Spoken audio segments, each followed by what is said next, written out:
大家好啊，歡迎收睇識西睇馬冇心水。咁呢，星期三我自己就真係冇心水啦。咁就講返星期日咁啊，打比嗰日就自己心水就講咗羅富全打色啦。咁就基於嗰個職場形勢呢，其實紫荊盛世都做啱應該做嘅嘢㗎啦。但係只不過留得太後，咁冇辦法，叫做騎得醒嗰個呢，就係真係布文真係騎得醒嘅，跟喺個中間位啦，咁就一攻而破啦。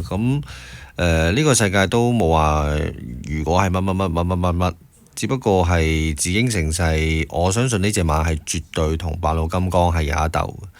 只不過嗰個人哋嗰個距離同佢比較遠啲啦，咁拉得太後就蝕底嘅只係自己，只能夠講一樣嘢就係班仔未去到係大賽騎師嘅階段咯，只能夠講係爭啲火候噶啦，呢個係冇得講噶啦。咁至於數字天文都冇辦法啦，其實都做啱晒啲嘢噶啦。咁放頭馬的而且確喺打比嚟講係難贏嘅，咁所以其實都叻仔㗎啦，算係。只不過將來個部署會係點樣就冇人知啦。但係就白鹿金剛，我暫時覺得隻馬1600應該會比2000合適啲嘅，係啦。好，咁就事不宜遲啦，咁就講下聽日首馬啦。嗱，聽日首馬呢，我自己呢望落去啦嚇，無論係騎師分場表啦，甚至乎練馬師分場表啦，咁科嘉柏而家叫做並拎扮藍，俾人追到氣都咳啦。聽日首馬望落去呢就一般般，咁下風啲反而會有驚喜呢。心星就出兩隻，咁之後順善寶轉倉未交代啦，其餘嗰啲都全部都係冷門㗎啦。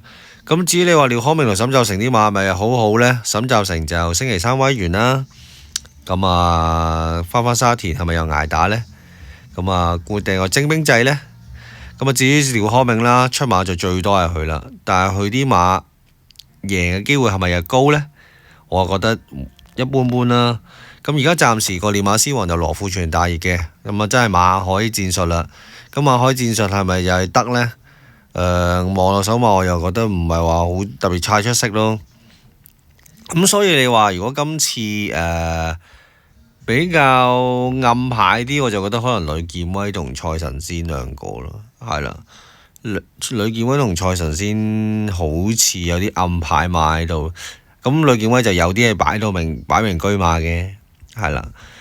好，我今次就其實都冇一邊長馬想買嘅，其實講真。至於第9場2班，我純粹覺得幾好睇，所以覺得呢場有冇得慳翻啲注汗呢？就係揀某幾隻馬呢。首先講咗隻燈膽將軍先啦。當然大家知道之前隻馬係幾 crazy 啦，即係曾經何時以為佢係一個可以接班啲短途勁馬嘅其中一隻馬啦。4歲。當然我都希望隻馬係養得翻嘅。如果你問我嘅話，即係唔希望佢係第二隻氣勢咯。係啦，大家知啦，氣勢曾經贏過嘉應高升。當然嘉應高升係之後繼續就係咁進步啦。如果你話氣勢未傷啦，未傷再加埋麥道朗繼續大家一齊鬥進度呢，的而且確係未知之數嘅。所以只能夠講話一隻馬一傷咗之後呢，就點都係大傷元氣嘅。呢隻會唔會係其中一隻呢？答你唔到。我只能夠講呢，喺呢10隻馬入邊啦，因為氣勢又退出咗啦。最鋭嗰隻呢，我覺得就會係閃耀天河啦。呢隻馬之前都講咗啦，哇！睇佢上次咁嘅款贏法呢，應該都可能仲有得揸拿。今次128再減到落去118，哇！真係輕好多，好着數。周俊樂唔使騎死磅，已經係爭好遠㗎啦。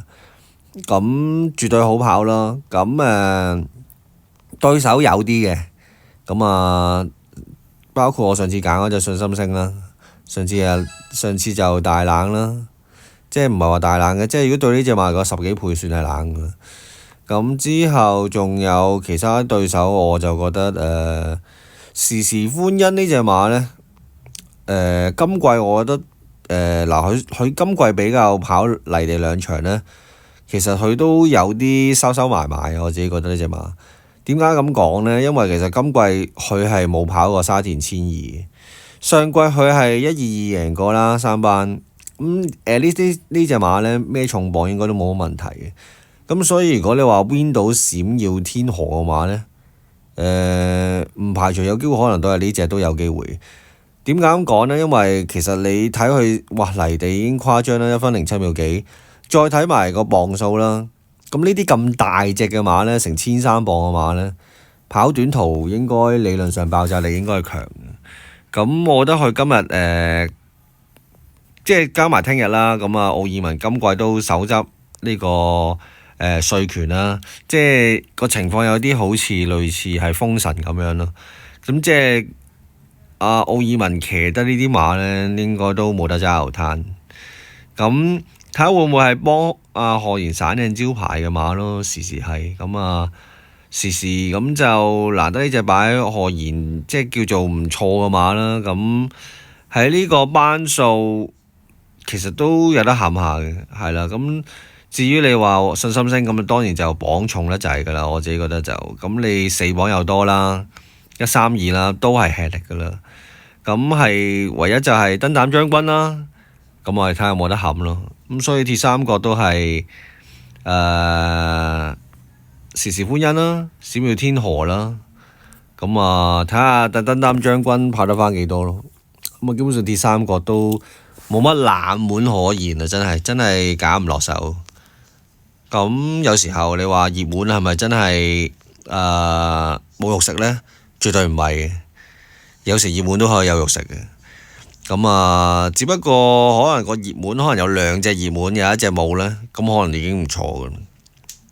咁會唔會係究竟冇7啦，定話冇6或者11呢？咁唔知啦。但係嗰啲3隻呢嚟講，氣勢最弱一定係閃耀天河。咁就睇下聽日跑成點啦。咁個 win 應該都會係揀正路，應該都係揀閃耀天河或者時時歡欣2隻㗎啦。暫時睇。咁燈膽將軍就睇下聽日即時執生睇下點啦。咁心水大致上係咁多，咁睇下閃耀天河睇下會唔會呂健威又執到一隻靚馬啦。好，係咁先，拜拜。